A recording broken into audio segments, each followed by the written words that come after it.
Welcome back to Worthington Model Railway. This is the first video in what will be a series as I landscape this area of the layout as promised in my recent update. So let's see what we did to get to this stage.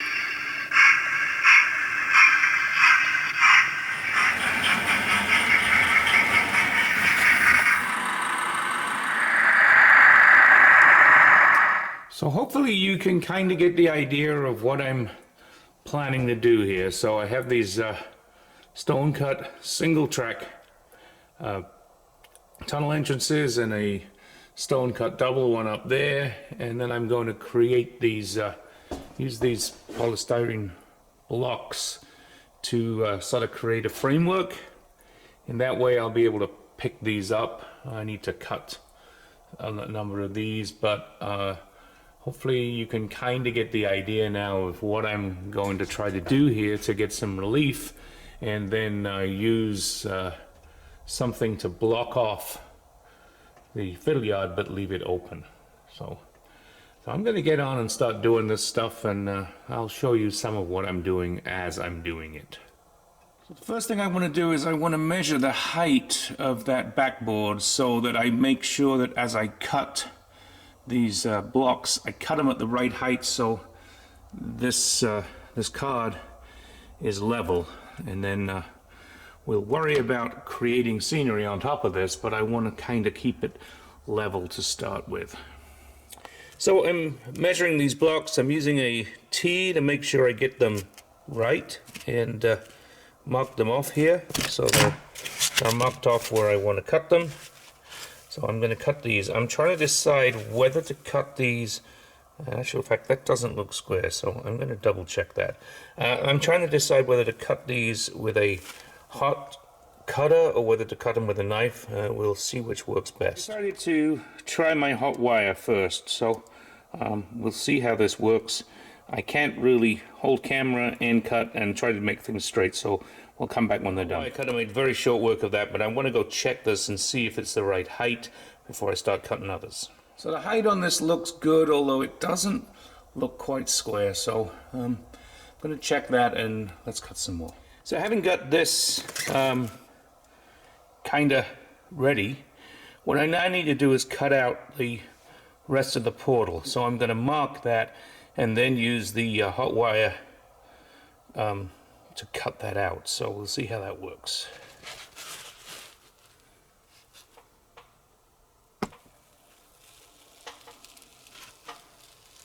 Important thing with this wire is not to get the wire anywhere near your fingers. Ah!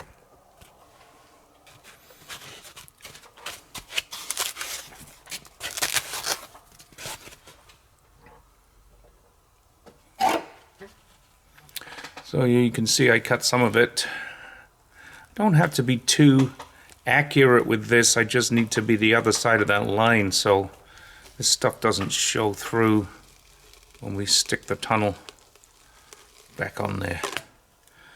Okay, get that done. Turn the wire off. Let's have a look and see how that's going to work with the tunnel.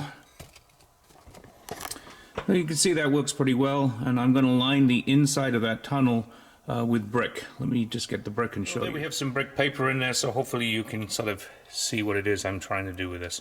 Okay, I'm going to get on and do the other tunnel mouths, and then we'll put these in place on the layout. Here is to glue these onto the backs of these tunnel mouths. I'm going to try this Gorilla construction adhesive.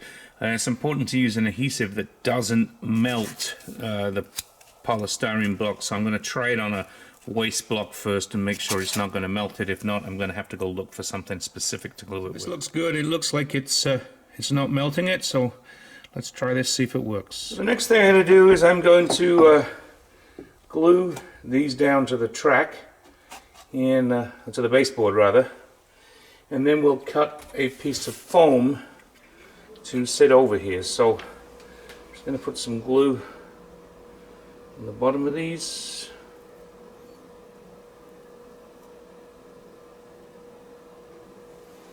And put them roughly where I want them on the baseboard.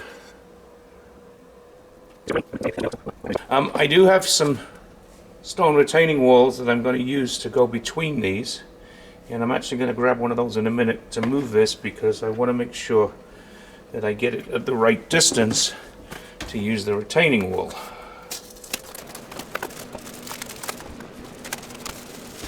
So I'm going to cut this retaining wall to size at some point, but I want to try to make that distance work with that stone retaining wall.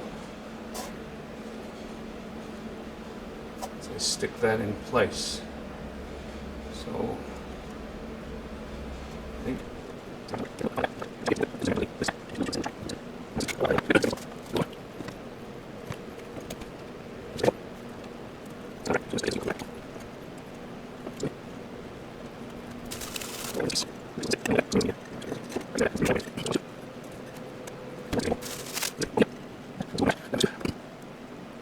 and now we're going to get a piece of foam cut that's going to sit across here, and basically I need to try to outline where it needs to go.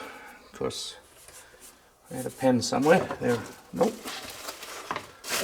Okay, let me find a pen. So there we have the first phase here. It's going to need a little bit of tidying up, but I think it's going to work fine. I think my plan is going to work here, and then now I need to put some sort of hills and things across there, so that's going to work. I'm not too concerned about making the rest of that work, but now I have a board here that will very easily lift out, and so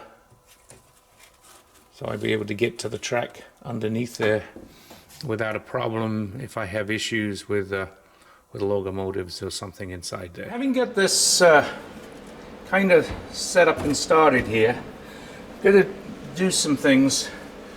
First thing I want to do is try to get a bit of a hill here, but I got to make sure that this stuff doesn't stick at the bottom.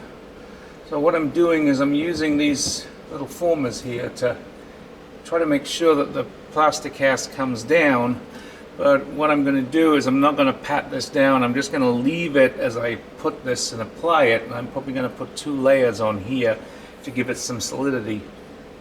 So hopefully once it's done we can lift it off without too much of an issue. So that's what I'm going to try to do now. So I'm going to take this plaster cloth here, and I'm going to cut a whole slew of pieces the right length, and then we'll start to lay them on.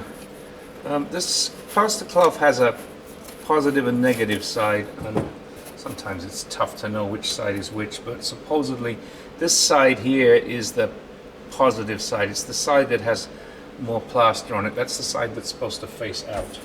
So as I cut these, I'll try to put them the right way.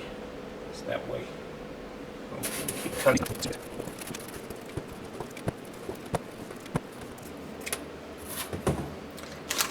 By the way, I'm using the cheap stuff. I'm not using the expensive woodland scenic stuff. This stuff works just as well. It's 1/3 of the price. So all you're going to do is just dip this in the water for a minute, and it kind of gets wet, and then we can just lay it over. And I am going to cut a smaller piece to go in there.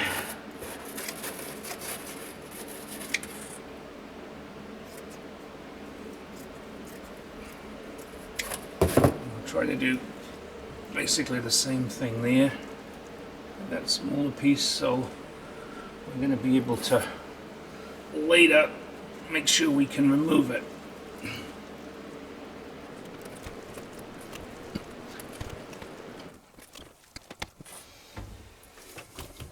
Now there's 2 schools of thought with this.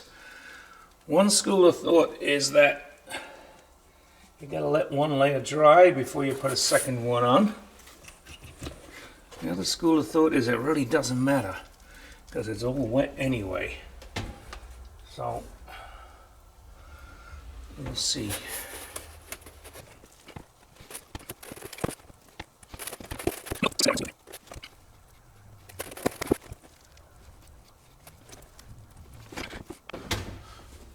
So in terms of getting another layer on here and wanting to keep this light, I'm going to use some of this foam, this insulation foam. I'm going to put this on the top there, and we'll put another layer of this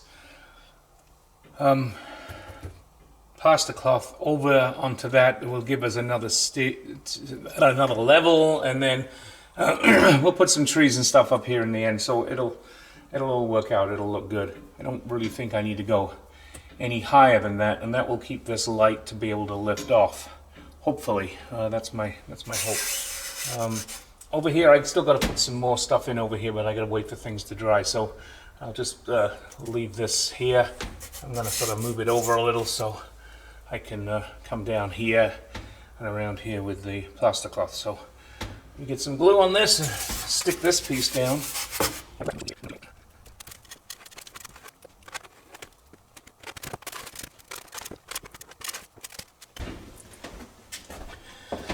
So just to give this a bit of a gentler slope, I just get some old scraps of polystyrene here, styrene, and it's just a packing material. I just leave that there, and so as I put the plaster cloth over it, it'll give it a bit more of a gentle sort of run down. So I'm now going to get some more plaster cloth and just start to go over this. Don't need quite such long pieces this time around.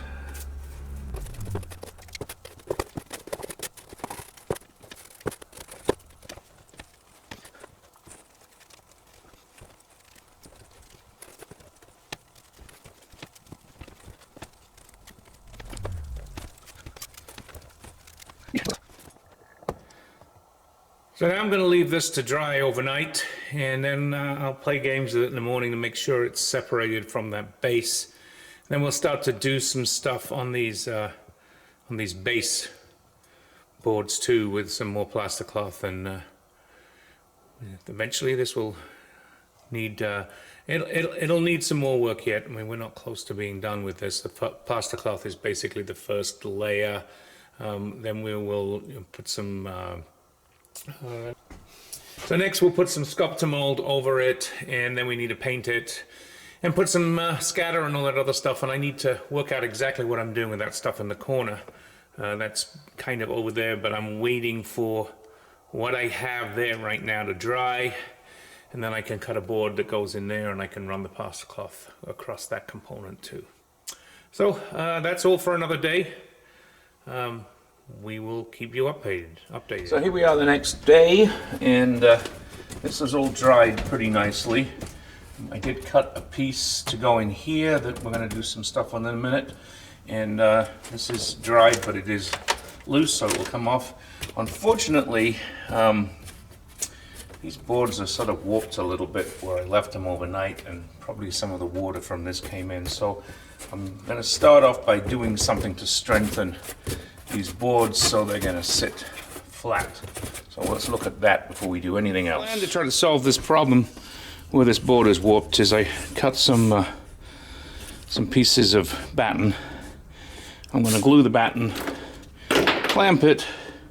Hopefully if we do that on both sides where these come together, they'll stay flat. So that's my plan. We'll see if it works. Is that one cramped up? And I have this one crimped up too, so we'll let those dry, and I can't do very much realistically until those dry, so I'll go find something else to do while I'm waiting for those to stick up. Mix up some paint. I started off with some water. Actually, I think I have a little bit too much water there. Let me get rid of some of that water. I can always add more water, can't take it away. I'm going to take some brown and green acrylic paint, and just pour some in here, quite a bit, because I'm going to need a fair bit for the area I got to cover. This will be the base color that will go down before we put scatter on. I always like to do like a browny green color for my earth color underneath the scatter. And then the other thing, put in some white glue in this mix. There we go. And then I can put the scatter on while this is drying. At least that's my technique. And the scatter I will be using is this brown earth mix scatter from Woodland Scenics. I get a few more bags of it because I'm going to need more than that. So I'm going to mix all this up, and paint should be good to go.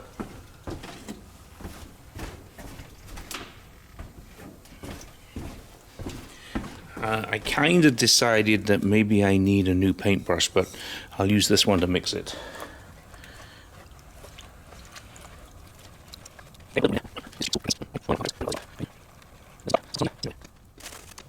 So, this is just a base.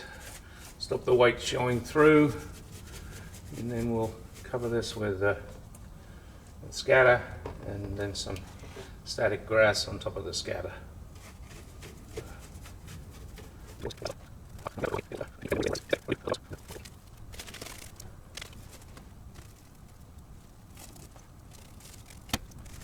Yeah, I don't worry too much about this angle here. I mean, it may look a little bit heavy now, but once I get other scenic stuff in here, you really won't notice it so much.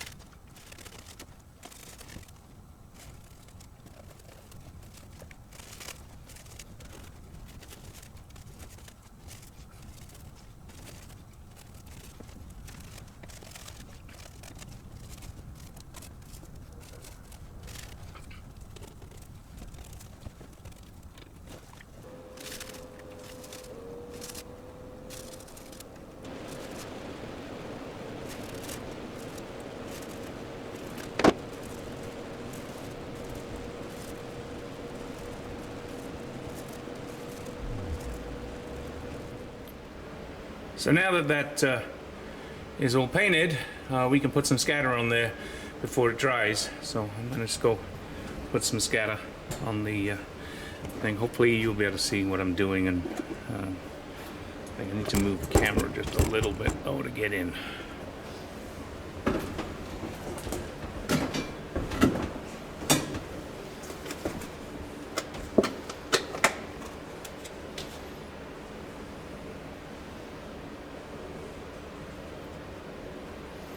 Say this is really just the first coat of scatter, but take advantage of the wet paint and the glue in the wet paint to get some scatter to stick on here.